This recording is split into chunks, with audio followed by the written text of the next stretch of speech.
உங்களோட பிஸியான டைம்லையும் கூட என்னோட இந்த ஃபுல் வீடியோ பார்த்து உங்களோட கருத்துக்களை எனக்கு கமெண்ட் செக்ஷனில் சொல்லியிருக்கீங்க.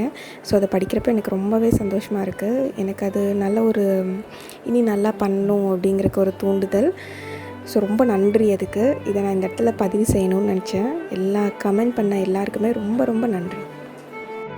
ஹலோ ஃப்ரெண்ட்ஸ், எல்லாருக்கும் வணக்கம். நான் உங்கள் தோழி பேசுகிறேன். இது ஒரு சம்மர் கிராஃப்ட்டு தான் பார்க்க போகிறோம்.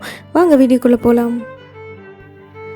இந்த கிராஃப்ட் செய்கிறதுக்கு நமக்கு தேவையான பொருள் என்னென்னு பார்த்துக்கலாம். ஸோ ஃபஸ்ட்டு வந்துட்டு நமக்கு ப்ரஷ், அதுக்கப்புறம் பெயிண்ட்டு, நமக்கு இஷ்டமான கலர்ஸ், ஒரு பென்சில், அதுக்கப்புறம் ஒரு நீட்டான ஒரு வால், அவ்வளோதான் தேவைப்படுது. ஸோ இது வந்துட்டு என்னென்னு பார்த்திங்கன்னா, நம்ம ஸ்விட்ச் போர்டு இருக்கு இல்லையா, ஸோ அந்த இடத்துல நம்ம பெயிண்ட் பண்ண போகிறோம். இந்த இந்த இது பண்ணும்போது வந்து நமக்கு ரொம்ப நல்லாயிருக்கும், ரொம்ப பிடிக்கும். ஃபைன், ரொம்ப ஈஸியாக சிம்பிளானது தான் நான் பண்ண போகிறேன். இதில் 2 நான் செஞ்சுருப்பேன். ஸோ பாருங்கள், நம்ம ஃபஸ்ட்டு பண்ணுறதுக்கு முன்னாடி என்ன பண்ணணுன்னா பென்சிலில் வரைஞ்சிடணும். இன்கேஸ் நமக்கு அவ்வளோ ஃப்ரீ ஹேண்ட் ட்ராயிங் வரல அப்படின்னா நீங்கள் கார்பன் பேப்பர் யூஸ் பண்ணிவிட்டு ஸோ பிரிண்ட் எடுத்து அப்படி பண்ணிடுங்க. அது பென்சிலை ஃபஸ்ட்டு போட்டுருங்க, அதுக்கு மேலே மார்க்கர் போட்டுருங்க. அதுக்கப்புறம் நமக்கு இஷ்டமான கலர், எந்த கலர் நம்ம கொடுக்கணும்னு நினைக்கிறோமோ அந்த கலர் போட்டுட்டு ஸோ ஃபைனல் ஃபினிஷ்டு ப்ராடக்ட் பார்த்தோம்னா ரொம்ப சூப்பராக இருக்கும். குட்டி டைமில் ரொம்ப அழகான நம்ம ஒரு விஷயத்தை நம்மளே செய்யலாம். இது எல்லோரும் செஞ்சு பாருங்கள். இந்த வீடியோ எல்லாருக்கும் பிடிச்சிருக்கும்னு நினைக்கிறேன். பிடிச்சிருந்தால் மறக்காமல் ஒரு லைக் பண்ணுங்கள், உங்கள் ஃப்ரெண்ட்ஸ் அண்ட் ஃபேமிலி மெம்பர்ஸ்க்கு ஷேர் பண்ணுங்கள். இது நீங்கள் ஏற்கனவே செஞ்சுருந்தீங்க அப்படின்னாலும் சரி, இல்லை இதில் ஏதாவது கற்றுக்கிட்டீங்க அப்படின்னாலும் சரி, எனக்கு கமெண்ட்ஸில் மென்ஷன் பண்ணுங்கள். அண்ட் தேங்க்ஸ் ஃபார் வாட்சிங்.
ஷேர் பண்ணுங்கள், சப்ஸ்கிரைப் பண்ண வந்துடாதீங்க.